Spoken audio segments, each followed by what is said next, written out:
Hello guys, welcome to my channel study with Deepali. सभी को good morning. और आज हम बात करने वाले हैं हिंदी स्पेशल से अलंकार टॉपिक, जो काफ़ी इम्पॉर्टेंट है। तो चलिए बने रहिएगा हमारे पूरे वीडियो में। और इसमें जितने भी इम्पॉर्टेंट क्वेश्चंस बनते हैं हमारे यूपी SSSC और जितने भी मतलब एग्ज़ाम है जिसमें हिंदी पूछी जाती है, उन सब के लिए इम्पॉर्टेंट क्वेश्चंस और पूरा डिटेल की बात करेंगे। इससे बाहर कुछ भी नहीं आने वाला। तो गाइस बने रहिएगा, ठीक है। तो चलो स्टार्ट करते हैं। सबसे पहले हमारा जो टॉपिक है अलंकार है, और इसमें थोड़ा डिटेल जान लेते हैं। 6वीं से 7वीं शताब्दी में प्रवर्तन भामाशाह ने काव्य अलंकार को बताया था। सबसे पहले उन्होंने काव्य अलंकार की बात की थी। फिर उसके बाद हम अगर शाब्दिक अर्थ की बात करें अलंकार की, तो इसमें क्या है, अलम प्लस कार, अलम और कार। अलंकार मतलब एक सुशोभित करने वाला, सुशोभित मतलब शोभा देने वाला एक आभूषण। जैसे कोई स्त्री गहने को धारण करती है उसे आभूषण कहते हैं। और सुशोभित करने वाला मतलब शोभा बढ़ाने वाला, ठीक है। मतलब किसी काव्य कविता में जो शब्द हैं उनका शब्दों के द्वारा अर्थ निकाला जाता है, उसे मतलब कविता और भी अच्छी हो जाती है, मतलब सुशोभित हो जाती है, तो उसे अलंकार कहते हैं। अलंकार मेनली 2 टाइप होते हैं, शब्दा और अर्था। लेकिन उसके बाद में भी आचार्य भोज ने अब उभय अलंकार को अलंकार की तीसरा भेद माना था, ठीक है। अब सबसे पहले हम शब्दालंकार पे चलते हैं। शब्दालंकार के प्रायः 5 टाइप होते हैं, और इसमें देखो क्या क्या है। शब्दा अलंकार मतलब जैसा कि पता चल रहा है, इसका अगर अर्थ निकाला जाए, शब्द के द्वारा अलंकार, शब्द के द्वारा शोभा, डायरेक्टली ना कि अर्थ निकालना पड़े, ठीक है। तो यहाँ पे बाहरी सौंदर्य की अगर बात करें किसी कविता की, तो वहाँ पे शब्द अलंकार के द्वारा होती है। इसके 5 टाइप होते हैं, अनुप्रास, सेमक, श्लेष, वक्रोक्ति और पुनरुक्ति। सभी को एक एक पॉइंट से देखते जाएंगे। सबसे पहले हमारा है अनुप्रास। अनुप्रास में क्या होता है, इसमें एक वर्ड की आवृत्ति बार बार होती है। एक वर्ड जैसे का, सा, टा, मतलब का कई बार आवे, था कई बार आवे, तो यहाँ पे कौन सा अनुप्रास अलंकार होगा। इस आधार पे अनुप्रास अलंकार के 5 भेद बताए गए। उसमें देखो छेका, वृत्त्या, लाटा, ये लाटा लिखा हुआ है, ठीक है, समझ आना, लाटा, श्रुत्या, अंत्या। इनका नाम से ही आप समझ जाएंगे क्या मतलब होता है। छेका का मतलब होता है एक वर्ड की आवृत्ति सिर्फ एक बार, मतलब एक वर्ड की आवृत्ति, जैसे का आया तो का एक बार और आया, बस 2 बार आया, ठीक है। एक वर्ड की आवृत्ति 2 बार या एक से अधिक बार, मतलब 2 ही बार आए, एक बार आए, ठीक है। तो एक वर्ड की आवृत्ति सिर्फ एक बार हो, वहाँ पे छेका होता है। छेकानुप्रास। वृत्त्या क्या होता है, एक से अधिक बार वर्ड की आवृत्ति कई बार हो। एग्जाम्पल देख लेते हैं। तरन, तरुजा, तत्तमाल, तरुअर, बोझाए। यहाँ पे देखो, यहाँ पे ता वर्ड की आवृत्ति कई बार हो रही है, तो मतलब वृत्त्या हो जाएगा। वृत्त मतलब एक जैसे सर्किल बना दिया जाता है, तो यहाँ पे जैसे सर्किल में घूमते रहो, सेम वही टाइप है, मतलब कई बार, ठीक है। और छेका का बताया था एक वर्ड की आवृत्ति एक ही बार, तो मतलब रहीमन, रहीला की भली, तो मतलब र केवल एक बार आवृत्ति हुई है, ठीक है। उसके बाद आ जाओ लाटा पे।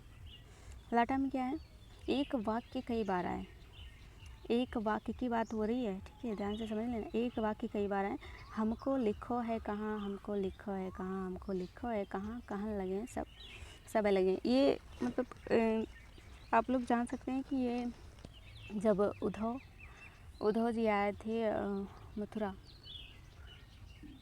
श्री कृष्ण का पत्र लेकर के, संदेश लेकर के, तो वहाँ की सारी सखियाँ बोलने लगी कि हमको लिखो है कहाँ, मतलब हमारा नाम कहाँ पे श्री कृष्ण ने लिखा है, हमारा नाम कहाँ पे लिखा है।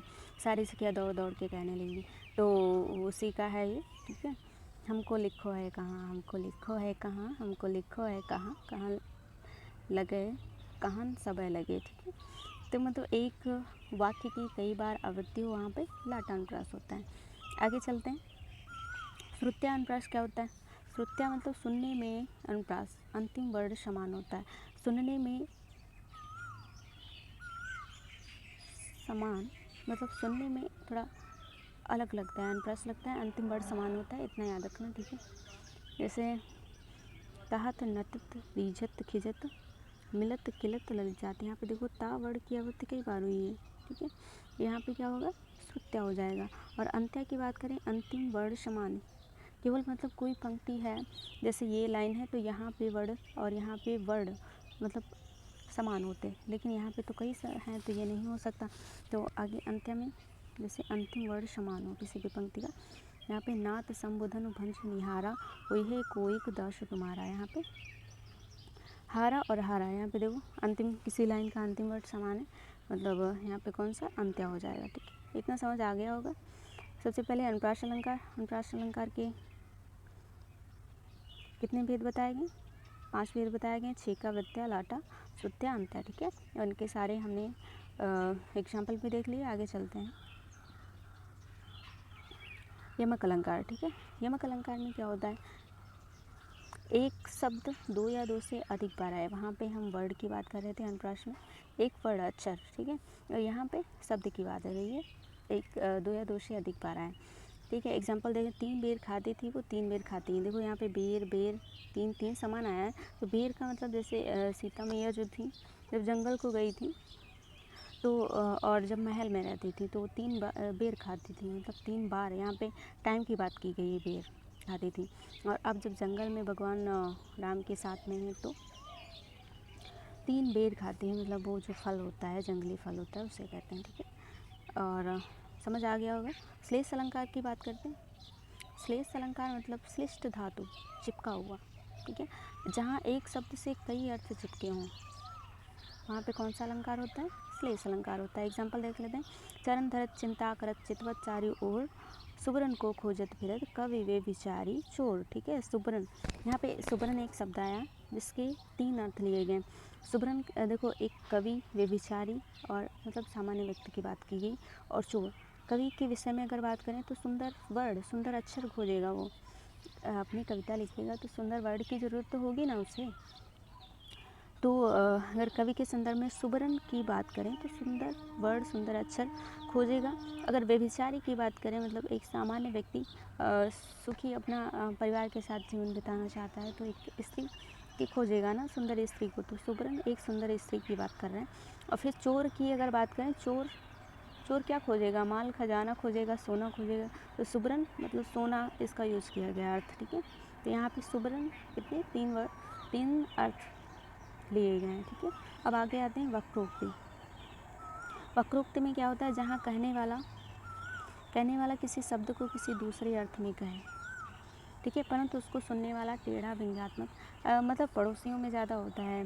जैसे हम अपनी बहन से कुछ बतिया रहे हैं तो पड़ोसी कान लगा के सुन रहा है, आधी बात सुन पाए आधी ना सुन पाए, तो अपने पे सारी बात उड़ा लेता है। भले हम किसी और की बुराई कर रहे हैं या अपने ही किसी कलीग या कुछ भी बात कर रहे हैं, अगर बुराई वाली कुछ बात है तो मतलब वो अपने पे उड़ा के सारे मोहल्ले बारे में बता देंगे, बात में खुलासा होगा क्या हुआ था क्या नहीं हुआ था।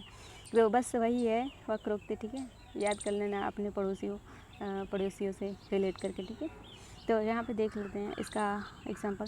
द्वार पर को प्रिय हरि तरु शाखा जाओ, प्रिय मधुसूदन तैरो का काम। यहाँ पे देखो, जैसे हरि मधुसूदन किसका नाम है? भगवान श्री कृष्ण का। ठीक है, तो यहाँ पे द्वार पे को जैसे वो जाते हैं श्री कृष्ण राधा के यहाँ जाते हैं तो उनकी मैया बोलती हैं, ये खटखटाते हैं द्वार को, तो कहते हैं उनकी मैया कहती हैं राधा की मैया की द्वार पे कौन है, तो ये कहते हैं हरि, प्रिय हरि। तो कहते हैं अरे हरि हरि मतलब बंदर भी इसका अर्थ यूज होता है। तो कहें अरे तू तरों का काम, तो मतलब शाखाओं पे जाओ, पेड़ों पे जाओ। ठीक है, और फिर उन्होंने कहा, श्री कृष्ण ने फिर से कहा नहीं, प्रिय मधुसूदन मतलब भौरा भी होता है। तो फिर हंसी ठिठोली करती हैं कि तो जाओ शाखाओं पे जाओ, भौरों पे जाओ, तैरो का काम, तैरो यहाँ कुछ काम ना है। ठीक है, तो ऐसे शब्दों का यूज़ किया जाता है। आचार्य भामाशा वक्रोक्ति अलंकार की आत्मा कहते हैं।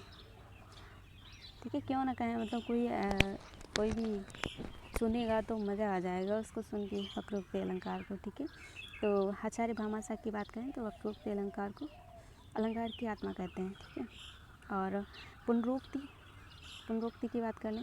पुनरोक्ति में क्या, या जहाँ पर 2 शब्द लगातार आएँ, अर्थ समान हो, या इसमें कुछ नहीं होता। जैसे लगातार 2 शब्द आएँ, धीरे धीरे चलो, कम कम खाओ।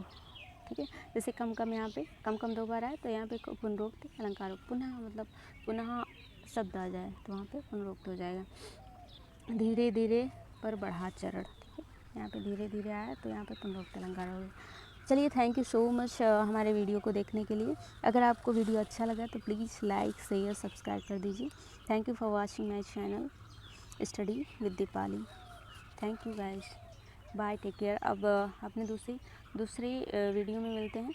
इसमें हम अर्थालंकार की बात करेंगे। अर्थालंकार के भेद क्या क्या है उनका एग्जाम्पल के साथ आपको समझाएंगे। ठीक है, तो हमारे चैनल को सब्सक्राइब कर दीजिए और आपको अच्छी अच्छी वीडियो मिलती रहेंगी। Thank you so much for guys watching this video. Bye, take care of you.